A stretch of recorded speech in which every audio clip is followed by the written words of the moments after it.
Everyone, welcome to my YouTube channel study time with Priyanka. आज के इस वीडियो में हम आपके क्लास 12 पॉलिटिकल साइंस बुक का 5th chapter that is challenges to and restoration of the Congress system को discuss करने वाले हैं। सबसे पहले तो हम लोग चैप्टर के नेम के थ्रू समझते हैं कि आखिर हम लोग इस चैप्टर में क्या पढ़ने वाले हैं। Congress system basically Congress party के डोमिनेंस को कहा गया है in the first 3 general election. पहला जनरल इलेक्शन हुआ था 1952 में, सेकेंड जनरल इलेक्शन हुआ था 1957 में एंड थर्ड जनरल इलेक्शन हुआ था 1962 में। शुरुआत के जो तीनों ही जनरल इलेक्शन हुए थे, तीनों ही जनरल इलेक्शन में हमें कांग्रेस पार्टी का ही डोमिनेंस देखने को मिल रहा था। Congress party majority of seats के साथ इन तीनों ही जनरल इलेक्शन में जीत रहा था। ये जो कांग्रेस पार्टी का डोमिनेंस था in the first 3 general election, इसी को कांग्रेस सिस्टम कहा गया है।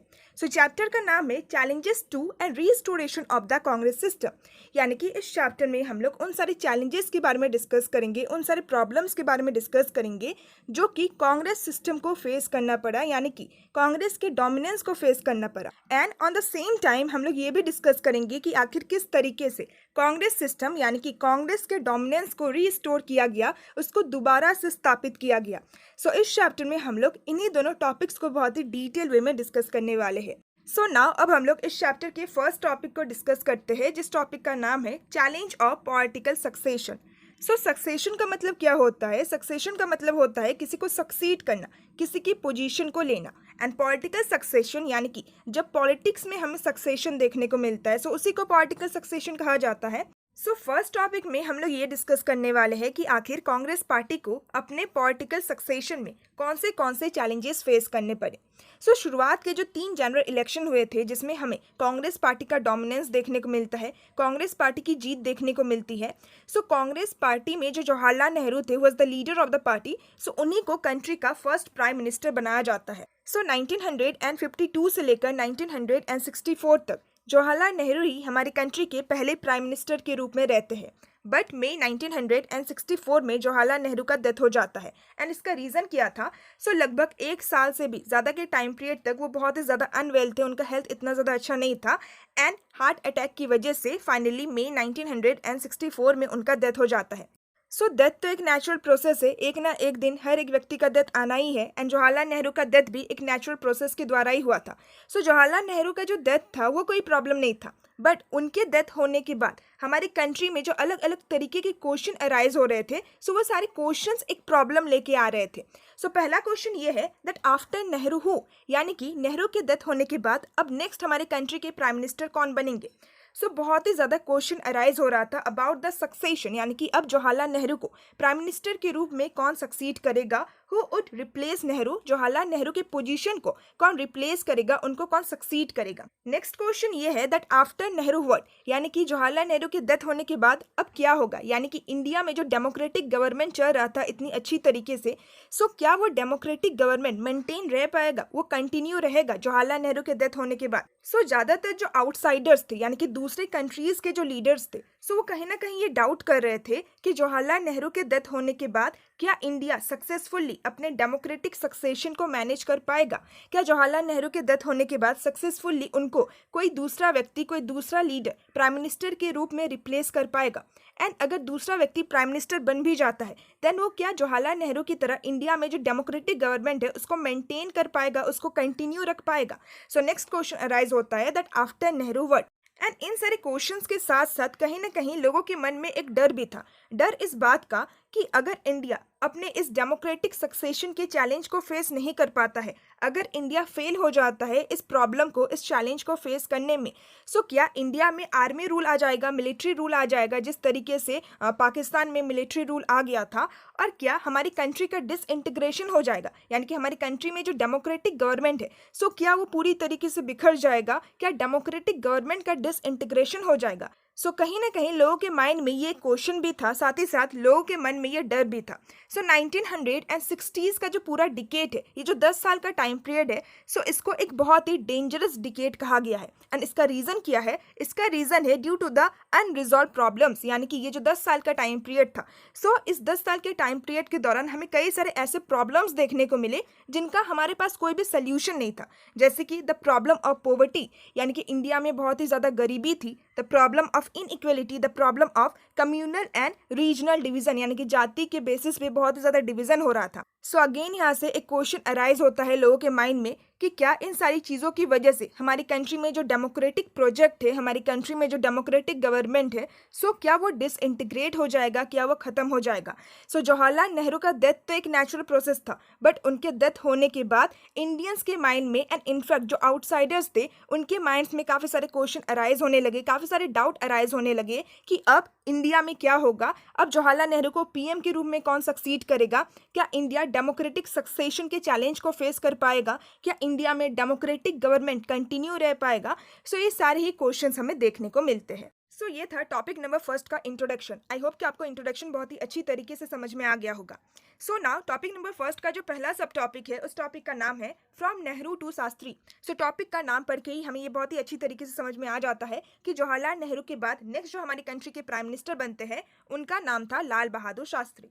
सो जितनी आसानी से हमें पॉलिटिकल सक्सेशन देखने को मिला आफ्टर नेहरू, सो इस चीज़ ने जितने भी क्रिटिक्स थे, जितने भी क्वेश्चंस थे, सो हर एक क्रिटिक्स को रॉन्ग प्रूव कर दिया। सो ये जो पहला पॉलिटिकल सक्सेशन का चैलेंज था, सो इस चैलेंज को हमारी कंट्री ने, कांग्रेस पार्टी ने बहुत ही अच्छी तरीके से ओवरकम किया। सो बहुत ही ईजी तरीके से हमें एक पॉलिटिकल सक्सेशन देखने को मिलता है फ्रॉम नेहरू टू शास्त्री, यानी कि जवाहरलाल नेहरू के बाद नेक्स्ट पीएम हमारे कंट्री के लाल बहादुर शास्त्री ही बनते हैं।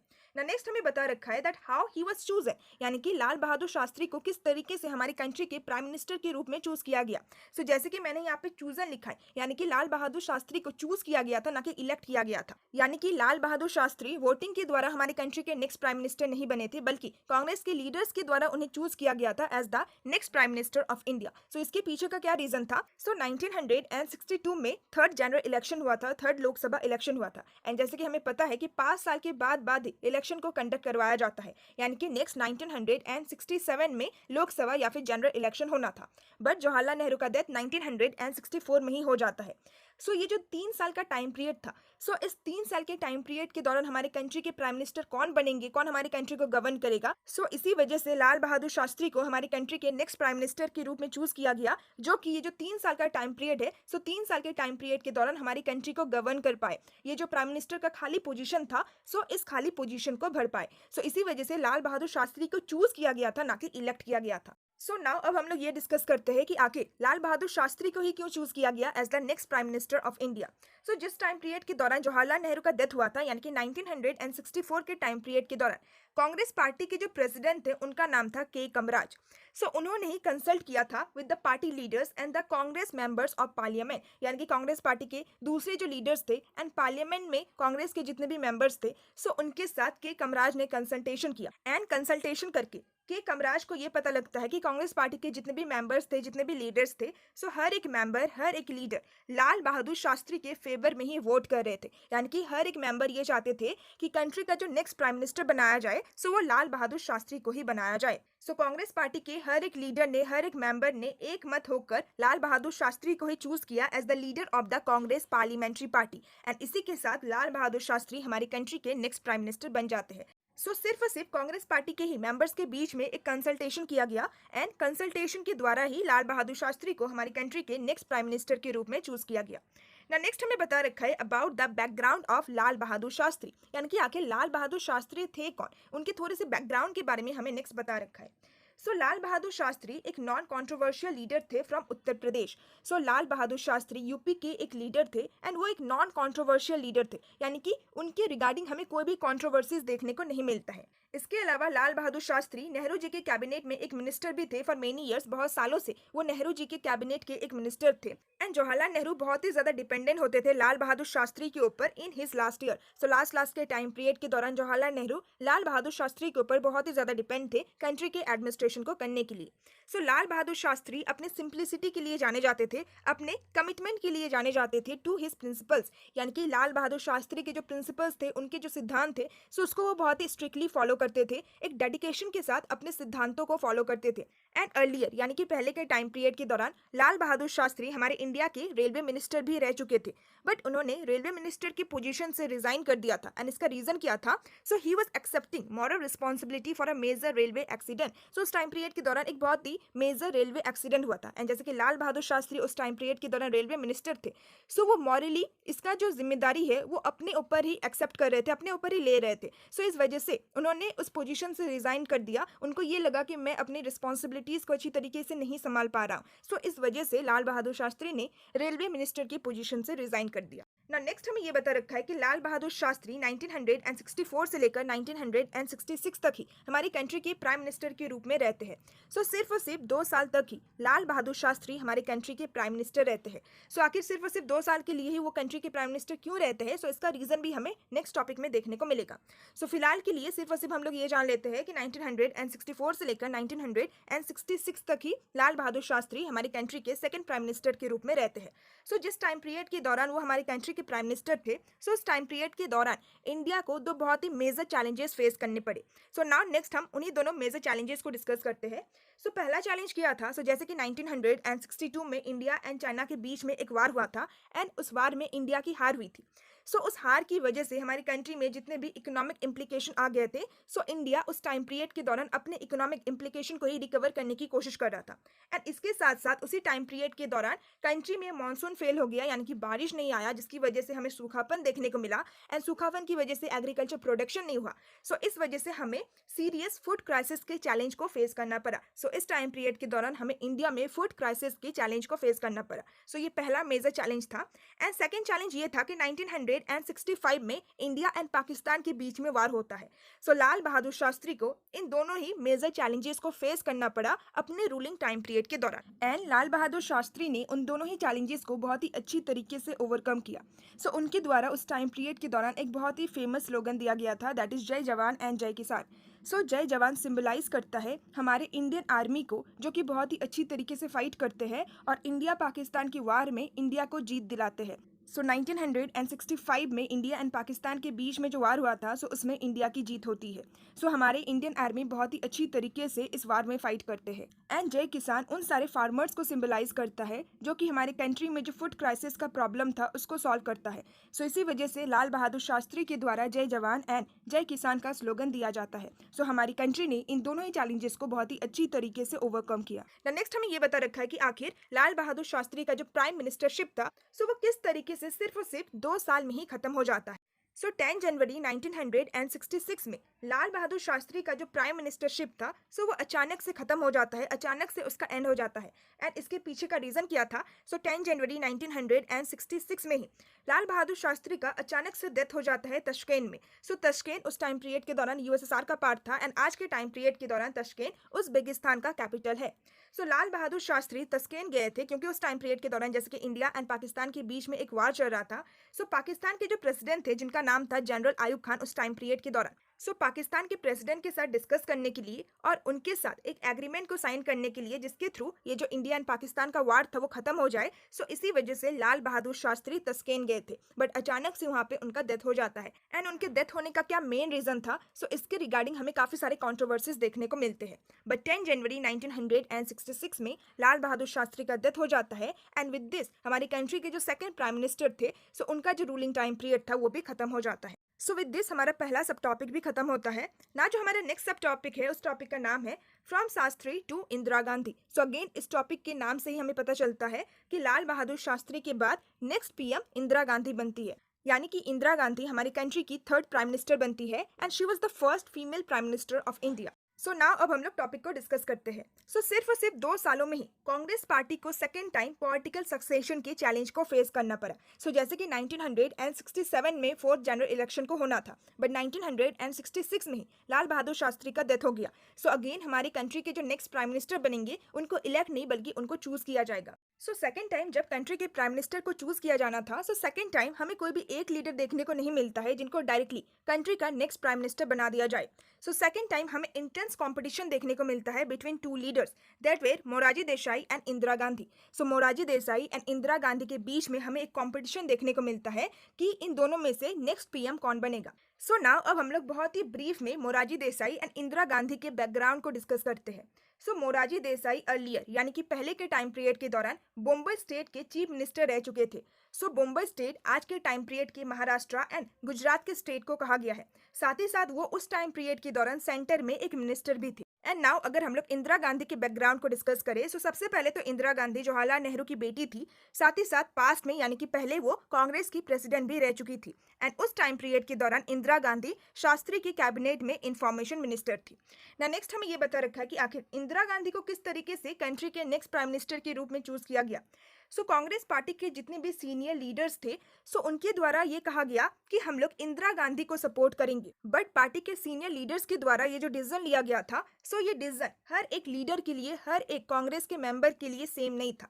सो इस प्रॉब्लम को सॉल्व करने के लिए कांग्रेस में जितने भी एमपीज थे, जितने भी मेंबर्स ऑफ पार्लियामेंट थे, सो उनके बीच में एक सीक्रेट बैलोट किया गया, यानी कि एक सीक्रेट वोटिंग किया गया। सो वोटिंग का रिजल्ट हमें क्या देखने को मिला। So as a result Indira Gandhi Morarji Desai को डिफीट कर देती है by securing the support of more than 2/3 of the party's MPs. So इससे हमें क्लियरली ये पता चलता है कि कांग्रेस पार्टी में ज्यादातर जो एमपीज थे, ज्यादातर जो मेंबर ऑफ पार्लियामेंट थे, सो उन्होंने इंदिरा गांधी को ही वोट किया, इंदिरा गांधी को ही नेक्स्ट प्राइम मिनिस्टर के रूप में चूज किया। सो इसी के साथ अगेन हमें एक बहुत ही पीसफुल ट्रांजिशन देखने को मिला पावर का, यानी कि बहुत ही पीसफुल तरीके से, बहुत ही इजी मैनर में पावर का हमें ट्रांजिशन देखने को मिला। प्राइम मिनिस्टर का जो पोजीशन था, यानी कि ये जो पॉलिटिकल सक्सेशन था, सो बहुत ही पीसफुल तरीके से हमें पॉलिटिकल सक्सेशन देखने को मिला from Lal Bahadur Shastri to Indira Gandhi. So जैसे कि दोनों ही लीडर्स के बीच में, यानी कि मोरारजी देसाई एंड इंदिरा गांधी के बीच में बहुत ही ज़्यादा टफ कंपटीशन था। बट इतना ज़्यादा टफ कंपटीशन होने के बावजूद भी इतने पीसफुल मैनर में पावर का ट्रांजिशन हुआ। मोरारजी देसाई जैसे एक सीनियर लीडर के होते हुए इंदिरा गांधी, जो कि उस टाइम पीरियड में एक बहुत ही यंग लीडर थी, सो उनको नेक्स्ट प्राइम मिनिस्टर बनाया गया। सो ये कहीं ना कहीं हमारी कंट्री के डेमोक्रेसी की मैच्योरिटी को दर्शाता है, यानी कि हमारी कंट्री में जो डेमोक्रेसी था वो इतना ज़्यादा मैच्योर हो गया था कि वो इन सारी चीज़ों को एक्सेप्ट कर रहा था। इंदिरा गांधी सबसे पहले तो वो एक वुमेन थी, एंड इसके साथ साथ वो इतना ज़्यादा एक्सपीरियंस लीडर भी नहीं थी। बट जैसे कि हर एक मेंबर्स ने वोट किया, एक डेमोक्रेटिक तरीके से इंदिरा गांधी को चूज़ किया गया। सो इसकी वजह से हमें एक बहुत ही पीसफुल ट्रांजिशन ऑफ पावर, या फिर हमें एक बहुत ही पीसफुल पॉलिटिकल सक्सेशन देखने को मिला। ना नेक्स्ट हमें ये बता रखा है कि आखिर कांग्रेस पार्टी के जितने भी सीनियर लीडर्स थे, उन्होंने इंदिरा गांधी को ही क्यों चूज़ किया as the next prime minister of India. जैसे कि इंदिरा गांधी इतना ज़्यादा एक्सपीरियंस लीडर भी नहीं थी। इंदिरा गांधी की कंपैरिजन में मोरारजी देसाई एक बहुत ही एक्सपीरियंस लीडर थे। सो कांग्रेस पार्टी के सीनियर लीडर्स ने मोरारजी देसाई को ना चूज करके इंदिरा गांधी को क्यों चूज किया। सो नेक्स्ट हम लोग इसी के रीजन के बारे में डिस्कस करेंगे। सो जैसे कि इंदिरा गांधी बहुत ही लंबे समय से पॉलिटिकली बहुत ही ज़्यादा एक्टिव थी, यानी कि वो बहुत ही ज़्यादा एक्टिवली पॉलिटिक्स में पार्टिसिपेट करती थी। बट फिर भी लाल बहादुर शास्त्री के अंडर में वो एक मिनिस्टर के रूप में बहुत ही कम टाइम के लिए सर्व की थी। एक मिनिस्टर की पोजीशन में वो बहुत ही कम टाइम के लिए थी। दैट मीन्स कि पॉलिटिकली वो इतना भी ज़्यादा एक्सपीरियंस लीडर नहीं थी as compare to Morarji Desai. But फिर भी कांग्रेस के जो सीनियर लीडर्स थे, उन्होंने इंदिरा गांधी को ही सपोर्ट किया।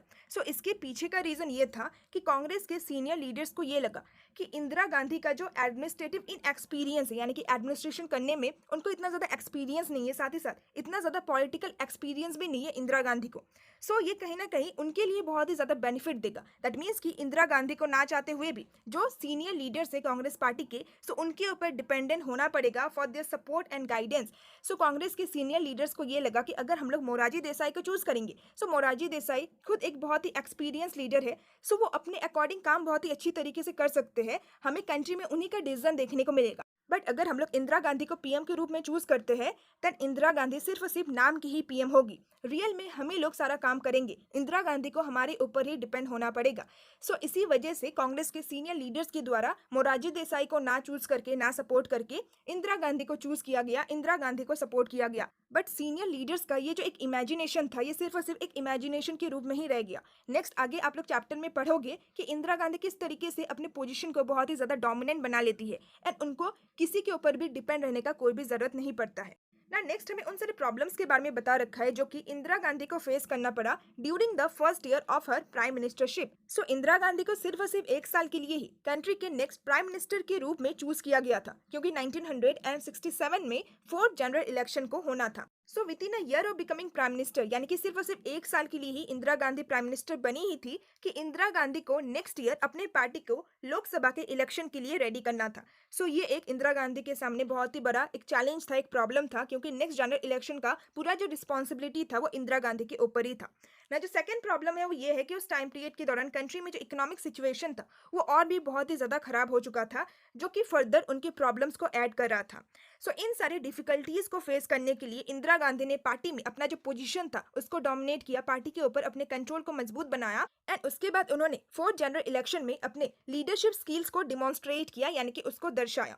सो with this topic number first complete होता है। आज के इस वीडियो में हम सिर्फ और सिर्फ फर्स्ट टॉपिक को ही डिस्कस करते हैं। नेक्स्ट वीडियो में हम लोग इस चैप्टर के सेकंड टॉपिक को डिस्कस करेंगे। सो अगर आपको नेक्स्ट पार्ट चाहिए देन प्लीज कमेंट में डाउन।